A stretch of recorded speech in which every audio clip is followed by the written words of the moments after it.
የኢየሱስ መምጫ ተቃርቧል። አገልጋዮች ምን እየሰራ ነው?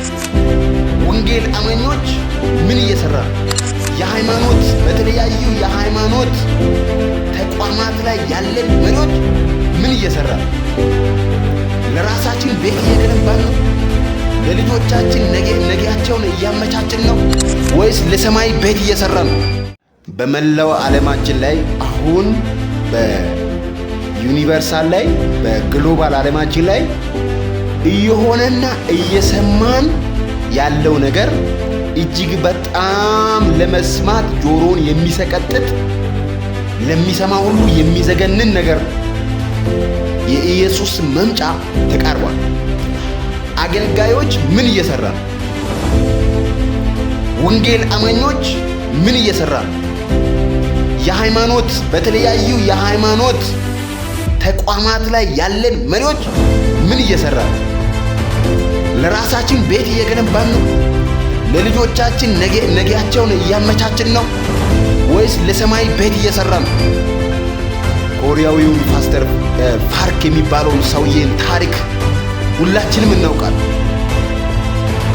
አንዳችን ከአንዳችን ጋር በጎሪጥ እየተያየን በቆሪጥ አይን እየተያየን አንዱ አንዱን እየገፋ እሱ ከኔ እንዴት ይበልጣል እያል ከኔ ሃይማኖት ውጪ ሌላ ሃይማኖት አይደለም እያል ትልቅ ቦታ በአንድ ሃይማኖት ታፕ የሚባለውን ቁንጮ ቦታ ስለያዝ ትልቅ ደሞዝ ስለምናገኝ የዘላለም ሕይወት የምናገኝ አይምሰለን። ምን እየሰራን ነው? አሁን ወደ ቤተ ክርስቲያን እየገባ ያለው ነገር በውጪው ዓለም ላይ በተለያዩ የዓለም ክፍል ላይ እያንዳንዳችን እየሰማን እያንዳንዱን ኢንፎርሜሽን እያየን እየሰማን ቸል ከምንል ወደ እግዚአብሔር መጮህ ንስሐ መግባት አስፈላጊ ነው። ምን እያደረግን ነው? ምንድነው እየሰራን ያለው ነገር? ህሊናችን ያቃጨለ ያለው ነገር ምንድነው? እግዚአብሔር ለህሊናችን ምን እያለ ነው? ቃሉ ምን ያወራል? መንፈስ ቅዱስ ምን ያወራል? በጓዳችን የሚጮኸው ነገር ምንድነው? ወይስ አንደኛው የሃይማኖት ተቋም ከሌላኛው ሃይማኖት ተቋም ጋር የማጋጨት ፖለቲካን የመስራት ስራ እየሰራ ነው? ፖለቲካን ለፖለቲከኞች የሚተው እኛ አገልጋዮች ምን እየሰራን ነው? የተቀበልነው ተልእኮ ምንድነው? እየሰራን ነው ወይ?